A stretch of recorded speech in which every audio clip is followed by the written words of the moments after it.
you have eternity after this, right? So who are you going to spend eternity with? Your first husband or with your second husband? I feel like you should answer that first. No. As a married man?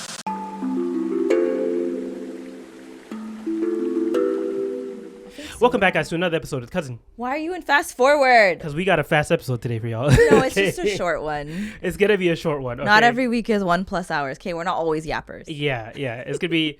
we got a busy life. We got actually a movie premiere that we got to go to after this. What? I'm just dying because we have a busy life. We got things to do, okay? And one of them is going to a movie premiere for technically a documentary premiere for a Hatter movie. Well, a movie made about Hatter that's coming out, and the premiere is like literally in an hour and a half. So we got to get down there. It's a little further out, but it's East African timing. Yeah, you know what I mean? No, but I feel like at a theater, since they like actually have to book a theater, it's gonna be a little different. But we'll see. Potentially. Yeah. So next week we'll tell y'all like how it is, give you all the details and all that. But we'll get into the episode right now. Biggest thing. Go ahead. I was just gonna say I feel like we should probably address like. Should we start with more like an upper or a downer? We'll start with the downer and we'll work on the uppers. Okay.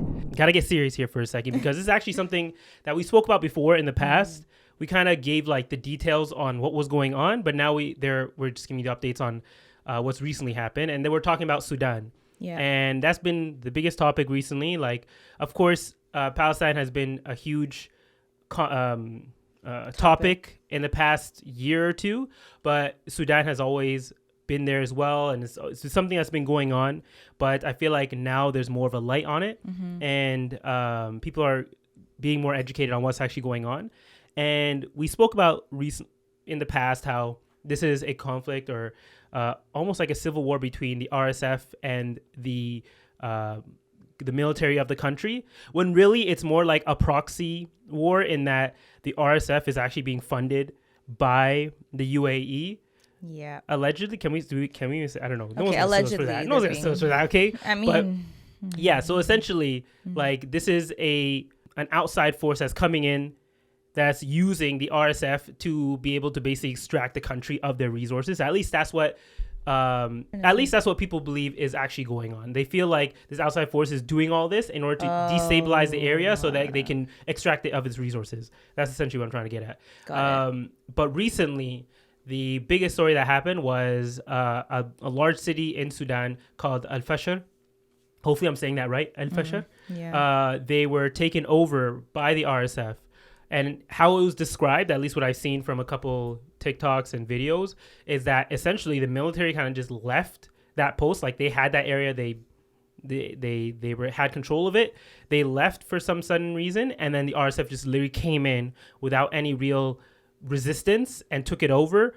And their first thing on the docket was essentially to perform a genocide inside of that city. And I believe the count at this point, at least the official count, is 2,000 people have been unalived in the most like horrific ways. And they do other things, of course, to those people that you don't even want to speak about. But that number is definitely a lot higher than probably what is reported. But this is what we know.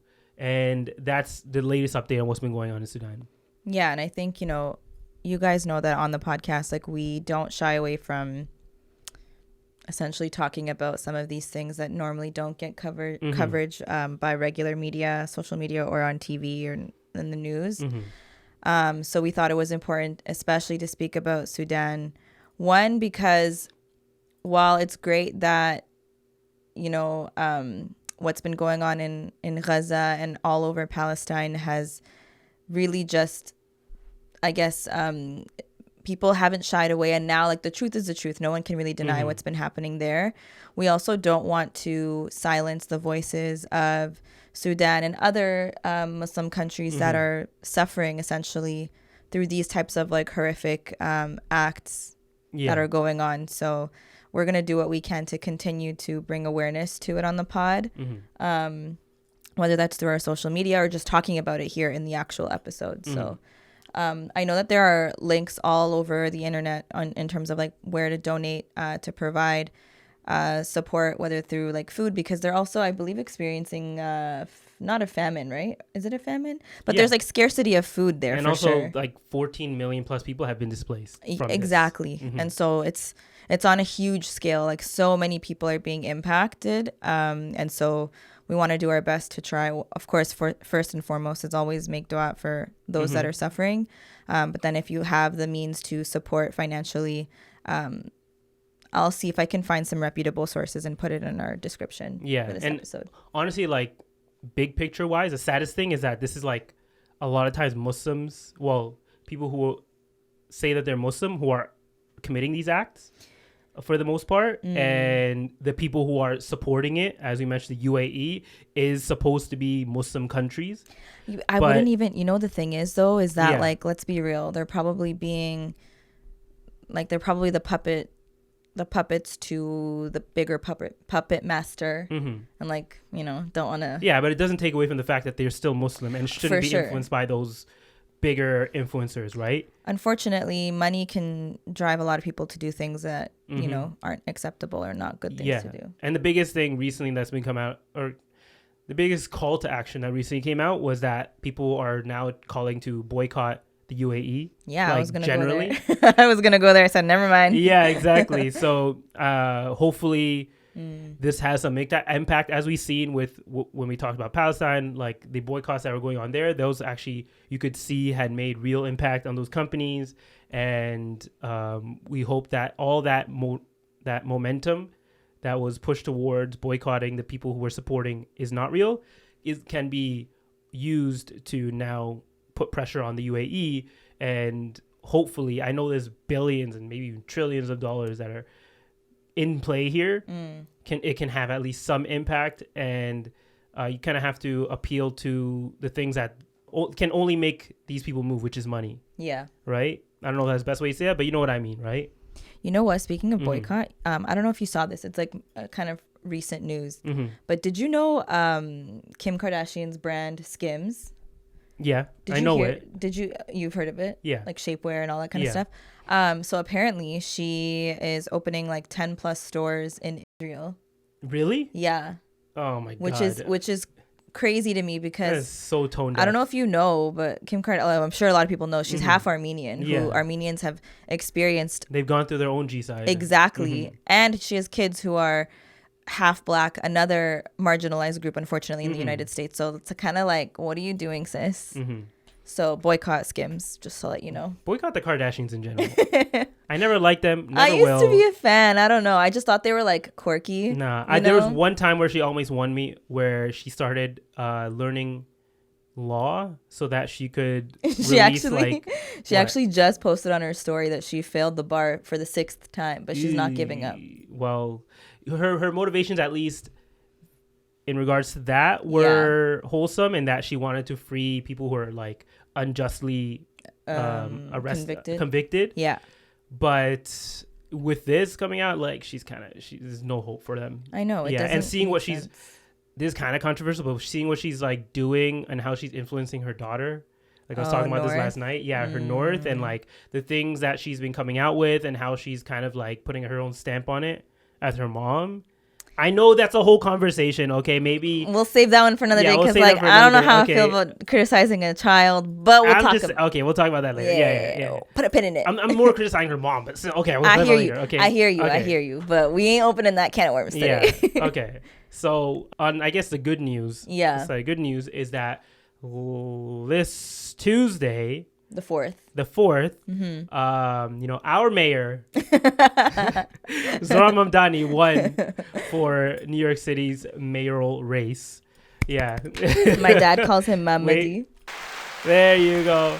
Yeah, that was actually a funny thing, is that I didn't know that Mamdani was essentially like how we would say Mamadi. No way. Huh? Is it actually? Mamadi is also related to the name Muhammad, right? Yeah. Yeah, and Mamdani is like another variation of saying Muhammad. In what language? I don't know what language. Oh, he's from Uganda, right? Yeah, but I think that name is more from his like South Asian side, or East. I didn't know South that. Asian side. Yeah. Well, my dad was literally saying like, "Yay, Mamadi won." See, exactly. So that's where you can kind of even hear it too when you say Mamadi, Mamdani. It kind of it kind of goes together. I'm just saying. But yeah, so he won, Like, this is guy, just to show you how crazy this is. This is a guy who was polling at 1% 1 year ago. Crazy. 1%. But you know what? He is a man of the people. And I think the reason why he won, first and foremost, is, of course, his policies. But you know how politicians are. A lot of them lie. And so I think the other part of it is the fact that he just looks like the average New Yorker.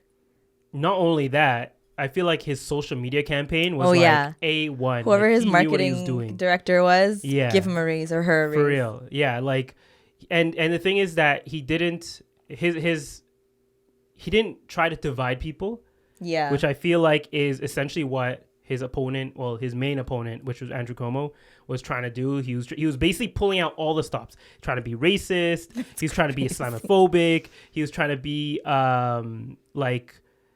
he was trying to appeal to the conservatives. Like, he was doing so many things to try and make sure this guy doesn't win. And he beat him twice. Now he beat him twice. Zohran beat him twice, where essentially, because he ran for the Democratic seat, their pick for the mayoral race, and he beat Andrew Cuomo that time. And Andrew Cuomo was like, you thought, and then actually came back as an independent, no longer working with the Democratic Party, and still lost to him.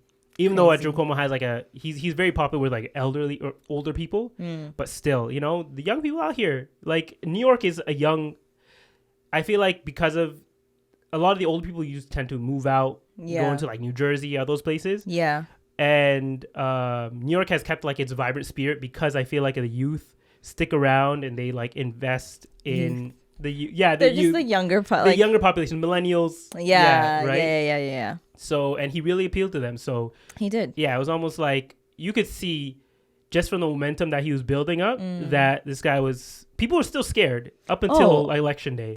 Did you guys not see like there's so many jokes about New York like implementing Sharia law now that there's a Muslim mayor and like people, I don't know, man. That was all because of mainly because of like Andrew Cuomo, also because of like he started that too. Yeah. And like, well, it's not that he started it, he was amplifying it, right, and in adding to it himself by just calling out Muslims, saying, and I think he was on a radio show and the dude's like, yeah, you know, on 9/11 Zohran was probably cheering. And Zohran Cuomo didn't even like fight it, he kind of like laughed with it. Right? Just show you, they expose themselves, right? This guy's supposed to be a Democrat. Democrats are supposed to be the more inclusive party. But you can see that when it comes down to from going against like someone who's going against the system versus someone who's like still feeding into the machine, they'll do whatever they can and they'll appeal to anyone who they can to stop that from happening. Yeah. Right? So it was definitely surprising. Like, everybody's like, even as someone, even for you probably, like as someone who's not from there, like you couldn't help but feel like, oh, our mayor won, right? Like, yeah, right? He's Toronto's mayor too. Yeah. You know, funny thing about that is that I think it was in like Kentucky.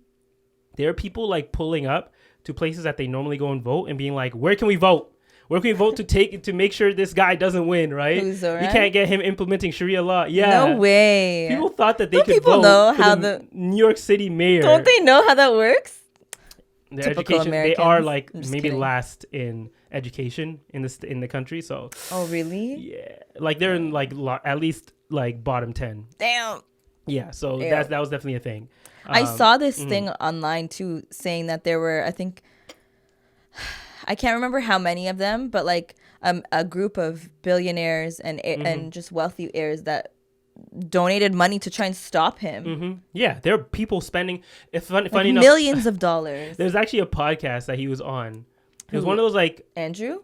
Yeah, no, not Andrew. Zohran. He went on Flagrant podcast, the one with Andrew Schultz, who was actually someone who was pro-Trump initially.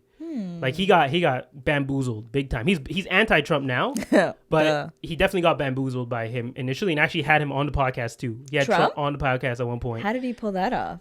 Because he was going around to all these different podcasts. Because funny enough, like the one thing you could say that Trump knew is how to play the game. He knew how to play the social media game. Yeah. Right. And I feel like people are saying that Zohran kind of like pulled the same playbook. Like he appealed to people, first off, the things that people actually care about, which in his case was affordability. Yeah. And then also he knew how to play the social media game. He went to the podcast. He went to the places where people would normally disagree with them, and then explained his points and actually got a lot of them to be on his side. Like in this case, Andrew Solt's podcast. And one thing that he said is that the funny thing here is that these millionaires and billionaires are spending more money to make sure that I lose than what I would even tax them. Right? Like these guys are spending millions of dollars instead of just accepting him as the new mayor elect and maybe taking like a 20K, 50K, even for them, like 100K is like nothing, right? Yeah. Even if they took that hit, it would be nothing compared to the amount of money that they spent trying to make sure that he loses. It makes no sense. The math ain't mathin'. I feel like a lot of their disagreement comes from lack of understanding of his policies or what he at least wants to like. Oh no, a lot of them understand. At least the millionaires, they understand what the policies are. They just don't want obviously okay. How do you think the rich stay rich? There's a method to the madness there, so I can understand that too. But you can't be so selfish where you're just appeasing to a group that how do I word this? Because honestly, it can be seen this way. Are you talking about like the people who try to appease the millionaires? Yeah, like on one hand, it's like, okay, you yes, you make a lot of money, and yeah, you know, paying taxes suck, but like, how are you gonna tax someone who makes maybe 1/8 of what you make? Yeah. Like you obviously tax everyone, but like the rates should be different. I don't know. I'm not super into politics like that, but I'm just saying it seems really selfish to be one way versus the other. Yeah, he's basically just trying to at least close that gap just a tiny bit in the wealth disparity in the city, in just his city specifically. But I think for the wealthy, having that large gap really allows them to, it's like the us versus them, right? Like if you close the gap and people are starting to make more money and then the wealth gap closes, they feel threatened because the things that were once exclusive are no longer exclusive to them. It's like kind of opening up the doors to other people. Yeah, and that's a big fear about a lot of people, especially when it comes to democratic socialism, is that they feel like they're going to have to, you know, be with the common folk and interact with the common folk. They're happy like living in their like golden palaces, crazy, you know, in their 3-story lofts at the 100th floor next to the Empire State Building, right? They don't want to lose those type of exclusivities. Yeah. So they'll do anything to stop it. And a lot of times, like, I don't know, they say that like you can only make you when you make a certain amount of money, it's almost like anything above that is really, you don't even feel it. Yet these people are still fighting for that. They literally will not feel, even if he taxed them 10% more, they would still not feel it. But just them knowing that they're going to be making less than they did the year before will make them do whatever they can to stop it. I feel like that's part of human nature, greed, you know, always wanting more, no matter how much you have. Yeah. Which is sad, but it's the unfortunate reality, so... Yeah, at the end of the day, tax the rich, spread it to the common folk, okay? But yeah, so that was definitely a big highlight of the week. You know, unfortunately, with the other things that are going on, this is something that at least raised a lot of people's spirits, at least in our house. I guess in your house too, for sure. Yeah, we were definitely celebrating his win, but... and also the fact that he's Muslim. Yeah, right? Was like, yeah, to think like 40 years later after what happened in 2001... with the towers, but now you have a Muslim mayor. It shows you that like even with everything going on around that country specifically, like there's still hope for a better future, and that's what he brought. Yeah, I think that's also why it's such a big deal. If you're wondering, if you're not super into politics, like, okay, who cares? A Muslim woman, oops, I almost called him a woman. A Muslim man won the mayoral race in New York. It's pretty monumental, even from like just if you just stand back and look at it objectively. A Muslim immigrant. Oh, sorry, immigrant. I should. Yes, yeah. Okay, so that's another big thing. The fact that he's also an immigrant to the country, to the city, which is the story for a lot of people in New York specifically, right? A lot of them are immigrants, and I feel like who would you want to best represent you? Someone who's, you know, had almost a very similar experience to everyone else in that city, or someone who's a legacy politician like Cuomo, right? Where they're literally his dad and his brother were both politicians. Yeah, and sometimes those people are a little bit of, like, they're out of touch with reality, and so they may not actually be able to listen and execute to what the people actually want. Yeah, you know? Exactly. So, yeah, big win for the city. Yeah. There's always a TikTok story that I like to bring up, and a lot of times it's within the Muslim community on TikTok. And this is just a controversy that I recently saw. It happened a couple weeks ago. Yeah. But I just wanted to get your take on it because I know we talk about the like the Dawah bros a lot. But there's another side to the internet or to the Muslims on the internet that we don't talk about a lot. And this is what I'm going to be bringing up is a story about a TikTok creator called EarthtoKhadijah. I don't know if you saw this. I did. You did? So essentially, she's your typical Muslim TikTok creator. She's a hijabi, or at least we'll get to that next part. She's a hijabi. And the controversy that came up was that one of her friends like posted a video of her on TikTok without her hijab on. And she did not know that this was going to be posted. Like, I don't know, her friend is being weird for this, knowing that she's a hijabi and still posted it. Yeah. But then, she came out and said, oh my God, like, I can't believe this happened. And she's already been like struggling with a hijab. So when this happened, like, she was going through a lot essentially. But then surprisingly enough, a lot of the women who usually are in support of other women on TikTok started coming out and saying, this sounds fishy. Did you purposely post this yourself? So a lot of people were kind of accusing her of purposely posting this video of her without her hijab and making her feel worse essentially, because now she's being hit from like she's being hit from the side that her non-hijabi photos or video was exposed, while on the other side women are kind of like coming after her for that when it wasn't even her fault to begin with, saying that she did it on purpose. And I know we talk about Dawah bros all the time, but I feel like there's a large population, or there's a population of women on TikTok or the internet, Muslim women, who are also like almost less empathetic towards other women and Muslim women and what they're going through, especially when it comes to the hijab specifically. Yeah, you know what? As someone who wears hijab myself, I have always felt like hijabis online are harshly criticized way more than a Muslim woman who doesn't wear hijab, or even men in general, like Muslim men. Yeah, because we are the group that's like visibly Muslim, unless you're a man who dresses in like Islamic attire. But majority of the time, if you live in the West, you don't. Yeah. And so my opinion, first and foremost, to the friend that exposed her, if that is the truth, that's a low blow. Like, that's something you don't do. And I feel like that's not a friend for sure. Yeah, it's not a real friend. What are your intentions behind exposing her? And at the end of the day, like, as a hijabi myself, I know that, for example, if I'm working from home and I have work meetings and it's simply just with another woman, sometimes if I don't know this colleague that well, or I don't have that much of a rapport, I don't trust to just go without my hijab. So I always have a hijab next to my desk just in case.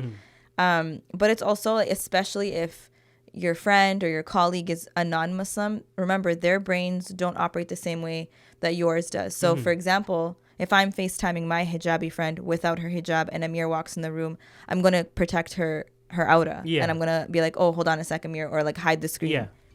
I don't always get that same common courtesy. You know what I mean? I've been in those situations where I'm talking to a female colleague and then a man pops into the screen and I'm like, oh, like, you just kind of like panic because you're like, what are you doing? You know what I mean? And she just sees you on the screen. Yeah, like I've definitely done that, or like just shut my camera off or something, like if I can react quick enough. And I've had to explain to some people like, hey, so like, I wear hijab, and they're like, oh my God, like, and then when the realization hits them and they're just like, oh my God, like, I didn't realize. And so as long as they're like, once they realize, like, but not everyone has a pure heart in that sense, and so some people are conniving where they will intentionally like tell a guy to come on or whatever. But in this case, where her friend posted online, and mind you, EarthtoKhadijah like is a pretty popular TikToker, so to post her video, you knew it was going to go viral, first of all. And then the response that she was getting from the Muslim female audience that were not giving her the benefit of the doubt and saying like, oh, this is suspicious. Maybe you really aren't a hijabi and this is your way to like soft launch that. Why would she go through these lengths? Like, sorry, I'm just thinking about all of the other hijabi creators that took their hijab off Why would she? A lot of times, some of them will go as far as like releasing a statement and making a video addressing the elephant in the room and just being like, this is the new me or whatever. This is the real me. Yeah. There are some people who go ghost for months at a time and then reappear on social media without their hijab off and then just don't address it. And that's just them. You just accept them. Yeah. Everyone has their own way of doing things. But this, to go through some elaborate, weird plan like that, I don't think that makes any sense. And shame on the women in the online community, the Muslim women that decided to not give her the benefit of the doubt and not, you know, have a genuine like care and want to advise her. And even if you are advising her, you guys know how I feel about like trying to advise someone on a public, like, exactly, do it with some empathy, do it with some hayat. Like, I don't know, like if you genuinely cared about her as your Muslim sister, saying that she's sus or like, you know, doing this elaborate plan to soft launch her not wearing a hijab anymore just kind of doesn't sit right with me. I don't agree with it. It actually, I watched it and I remember feeling like, oh my God, I think I would like, I don't want to say the word online because I don't want to get flagged, but like I would seriously, my friend who did this would have serious consequences. You know what I'm trying to say? Yeah. No, like that's just a hard line that you just don't cross. And my heart goes out to her. I hope that she's doing okay because when you're online, you're essentially on this like platform where it's free to criticize you. And as much as people will be like, oh, the comments don't get to us, even us on our little platform, ask Amir, and I've talked about this several times, any negative comment that we see, 9 times out of 10, we will see them. Well, I will see them. And sometimes I'll show it to him. Or, you know, when we first started out, like it would really bother me where it would make me like self-conscious all the time. And then Amir was like, why are you wasting space in your brain reading that? Yeah. Just delete it. Or like, don't look at it, whatever. And so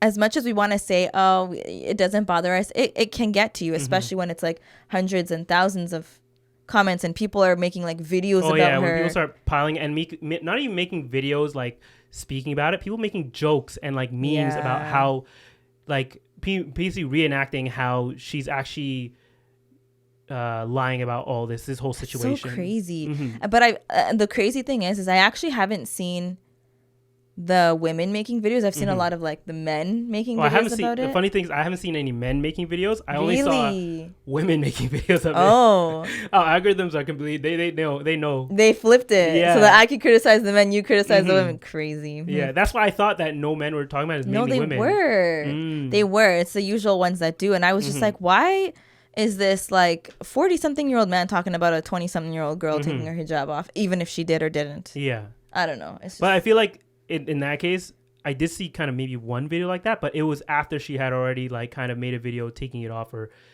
somewhat not fully taking it off, but like at least speaking about taking it off or something like that. I can't remember what it was. Yeah. You know, like everyone has their test in this life. And for hijabis, like you have to realize your test isn't always coming to you in a negative form. Someone could be filthy rich and that's their test. How do you use your money? How do you make your money? Is it in a halal way? Do you spend it? Are you generous? Do you donate, etc.?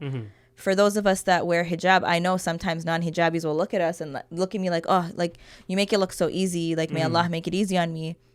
And I look at them like, man, you don't know the struggles that we face. Like you actually don't know the struggles that we face. So like, yeah, while it looks like wearing this is easy and you try your best to do so and to wear it properly at that, it's still difficult. We still have our challenges. There are still days where we're like, oh, I don't feel my best wearing this. Like, you know what I mean? So hijab is a big topic. And I know we've always been asked to kind of talk about it, but there's so many different ways to talk about it. Yeah, there are. Yeah, but it's unfortunate that like, you know, you think that your own community, especially hijabi community, would back you up in a situation like this, because I'm sure that if it happened to any of them, they would want their community to back them up as well. But when they start turning on it, you could tell it's because it's a lot of times it's not even related to what exactly they did in that sense. It's just people who were like envious of someone's situation coming out of the woodwork and like being like, oh, this is my opportunity to actually like come out and tear them down, right? Especially if it's someone who's very popular, has had a lot of success in Muslim content creator world. So yeah, it's unfortunate. It is, and I think it's unfortunate too when your own Muslim community online ends up being like your biggest downfall or your biggest hater. Yeah. But be kind. It's not expensive, or it's actually literally free. Just be kind. If you have nothing positive to say, I hope so. But if you have nothing positive to say, then just don't comment. Scroll past the video. I don't know. A lot of mean girls online, that for sure, and mean boys. Yeah, just mean people. Yeah. Last thing that I want to talk about was kind of like a question that I wanted to ask you, because like I have thought about this in the past. It's related to the afterlife. So okay, there's a movie coming out called Eternity, where essentially there's a woman and she has died, and in her real life she was married at first, and her husband died young unexpectedly, and then later on in life she actually got married again, and then she lived out the rest of her life with this man. And now that she's passed away, she's finds herself in this like kind of like middle ground in between, and she's given the option. She's like, okay, so you have eternity after this, right? So who are you going to spend eternity with? Are you going to spend it with your first husband or with your second husband? And this is a big question I've always had. So I want to ask you, if you got married to someone and then and you were only married for a very short time, and they were the love of your life, they unexpectedly passed away. You got, you went through the grieving process. You found another person. You got married to them. You're still young. So, you got a long life to live with them. Who would you choose? I feel like you should answer that first. No. Why are you dodging the question? I used the question. Why are you dodging? Because you're gonna wait until I finish the explanation. Like, we're out of time. Sorry, Roji. Hey, I brought the topic. Okay. Fine. You know what? Okay, the first person that I married, while yes, they were the love of my life, the second person, did I settle just for the sake of not being alone? Or did I truly feel like, wow, I got the opportunity to fall in love with someone, like with a new person, fall in love twice in this life? Let's say, just for like this sense, like the second person you married wasn't like the most ideal person, but they were still a great husband to you. They were still a great person. They weren't like abusive in any way. They were a good husband, like, but because of that short time you had with your first husband, like just everything was like rose-colored glasses, like amazing. But with the second husband, like they supported you for your whole life, everything that you went through. It's giving like red pill, blue pill, because on one hand, you're right. When you have such a short time with someone, and here's the thing, guys, when it comes to relationships, when they end, no matter how, actually, let me not generalize. Most of the time when relationships end and you look back on them years later, a lot of times you actually only really remember the good memories. You kind of block out the bad memories. Yeah. So I'm just thinking, like, if I was to make the decision to spend eternity with the first husband, I don't know what he's going to be like. This one I know because I've lived a long life. You know what I mean? I know what to expect. Yeah. So it's like, do I want to venture off and take a big risk and go for someone where I actually don't know what life is going to be like? Or should I go with what I know best? And, in this current season of my life, I am challenging myself to be more uncomfortable and take risks. So I think I already know what life is going to be like with that person, and I've experienced it, alhamdulillah. Let me take a risk and go for the first one. So you'd go with the first husband? Yeah. Okay. What would you do? Okay, guys, so... no, you can't do that. You can't do that. Okay. You have to answer. Let's see.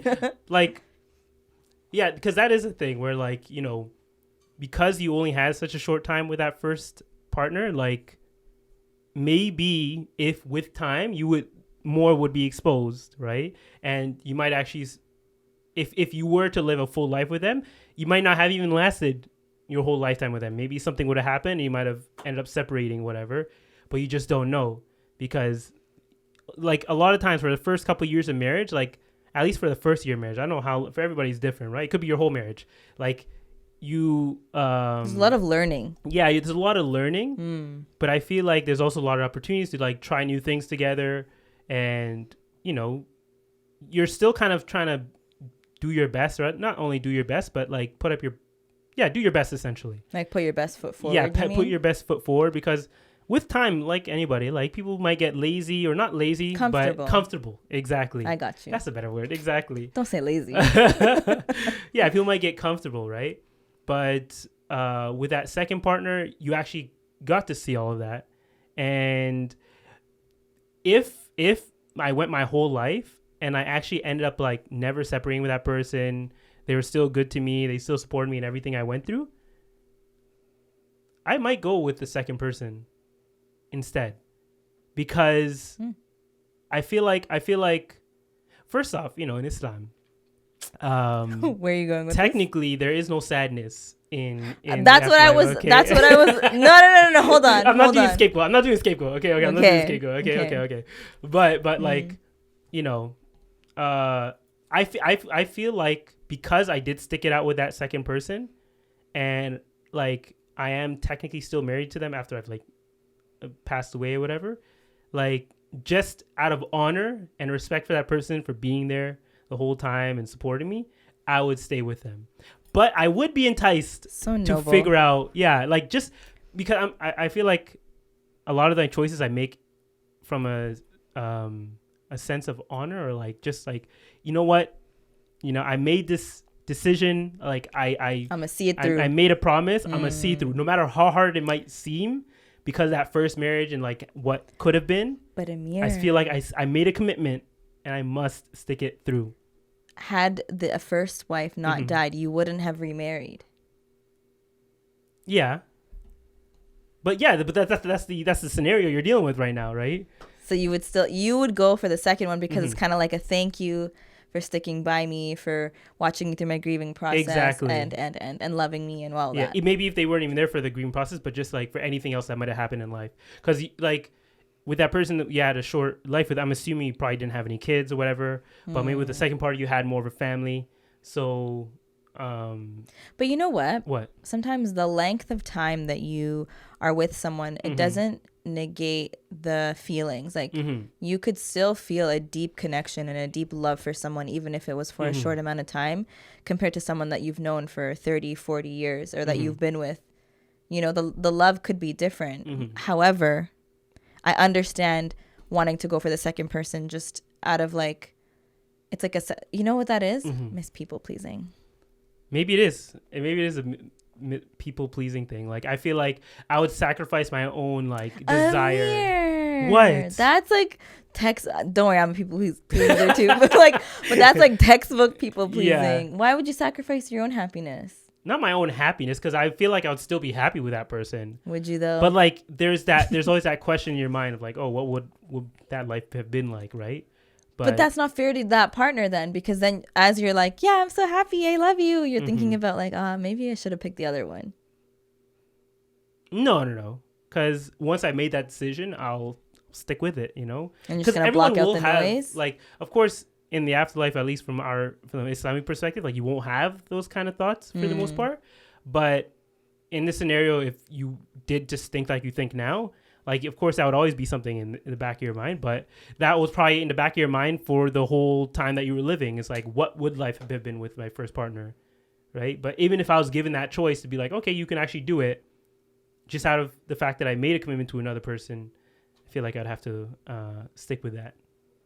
And I'm not saying I wouldn't be happy. I would still be happy, right? But yeah, like that's why I wanted to clarify, like the second person, are they, do you like, is it someone that you settled for just for the sake of No, I didn't settle. Like this is someone you still fell in love with, and like, Okay, because I'm thinking about it from this perspective. I know I just said like length of time doesn't negate the strength of the feelings. However, sometimes, and this is me saying it from an Islamic perspective, sometimes like you think that you know yourself best, and what you want is what's best for you, and when something abruptly ends, or like just gets drawn out, whatever, if it ends, the best way to shift your perspective is to just think like, okay, you know what, my khair, like this just wasn't good for me. There was no goodness in this for me, and that's why it ended, because God is trying to show me that there's something better for me.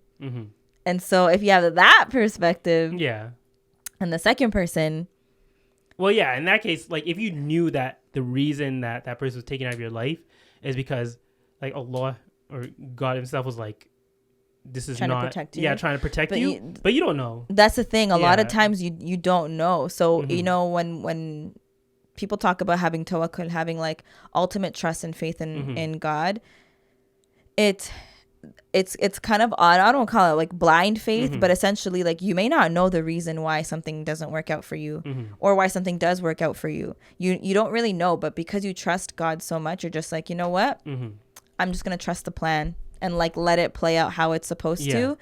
And so when that partner passes away, you don't know why, right? Like it's a shock, and we're human beings and we're gonna kind of question it sometimes. However, if you have the opportunity to fall in love with someone, with a different person, again, despite that loss, and they treat you well, and it's a like enriched life with that person, maybe I would go for the second one. Have I convinced you? I don't know. It really just depends. I feel like no backseas. No. Hear me out. I just feel like I would really have to like sit and think about it, because my initial response was like, if I settled for the second person, yeah, I'm gonna go for the first one. But if it was like, no, I actually made a conscious decision based on faith-based, you know, then I might actually, like, depending on what the type of life I lived with the second person, maybe I might go for them. I don't know. I guess one thing I was gonna say is like, it could be also, you're assuming that life would have been like amazing with that first partner, but if it was like young love, like let's say you were like 20 and you got married. Oh hell no! Goodbye. No. See, that changes it. So there's so many ways you can like fix up this scenario to where you'd be like, you can push it towards either answer, right? Yeah. But yeah, that was an interesting scenario. I want to see what that movie. When is it coming out? I think soon. I'm not sure. Yeah, this is not an ad for the movie. I'm just saying. No, I just saw the ad for it or the commercial. I'm like, ooh, I haven't that's seen an interesting concept. I'll look it up. Yeah, look it up. Okay. But yeah, so that is, I know, a very short episode. But before we end it, I definitely want to give a shout out to all the people who commented the hamburger on episode 185. Yeah. Before we get out of here, so I'm gonna quickly go over those, just to make sure y'all are acknowledged and that we appreciate y'all putting your comments down there, and it definitely helps with like the algorithm and the episode, and also just interesting seeing what you guys have to say as well, because some of you guys put some stuff in there. Are we doing the winks too from last week or no? Oh no, that one we'll move to another time. Yeah. Okay. So this is from episode 185. I'm going to first shout out Shamsa Masaba, who also wrote down, awesome episode, guys. Always a highlight of my week. Oh, thank you again for watching. And also Alia8528, who wrote, look forward to Thursdays. Always great takes on topics. Also, y'all need to do an event in Dallas, inshallah. Hey, that is technically, you know, I have family out there now. I'm moving away from, so you never know, man. And also shout out to Jewy Sheikh, who wrote down, inshallah, free Palestine. Also, AI things are crazy. Also, fall for the cat with baby ones. What? Remember the cat AI videos? Oh. Also, fall for the cat with baby ones. Okay. And then also, the other people who just commented burgers, like Sohna Rahma. I think that's how you say it. And Maria Maloa. Oh my God, I'm so bad at this. And also Sarah. Hey. It's Sarah E. Oh, Sarah E. Is it Sarah Hey? and Nadine Australia, or AW or AU. But yeah, shout out to you guys. You forgot Malika. Oh shoot, was there one? Yeah. Oh wait, did I write that down? 1 second. Oh my bad. I must have. For some reason, like I feel like you get some comments that I don't get. It's weird. It's because I use Apple. He uses Android. But who is that? Malika3668. She actually said, do you guys have any dream guests that you'd like to have on, either Canada-based or globally? We'll answer that one next week. Yeah, we'll answer that next week. But again, thank you guys for leaving those comments down there. We're not gonna put one in for this week because I feel like it's a short episode. We'll just reply back to the ones from last episode. But again, I know it's a short episode, but thank you for watching. Thank you guys. Thank you for listening. Make sure to follow us at Cousin Connection Pod on Instagram and TikTok. Subscribe to the channel for sure. And if you do have any reaction to any of the things we talked about today, you can also put that in the comments down there. We'll reply to it in a future episode. Answer the eternity question. Yes, answer the eternity question. Who would you go for, your first or second husband or wife? Okay. And outside of that, we'll see y'all next week. Bye.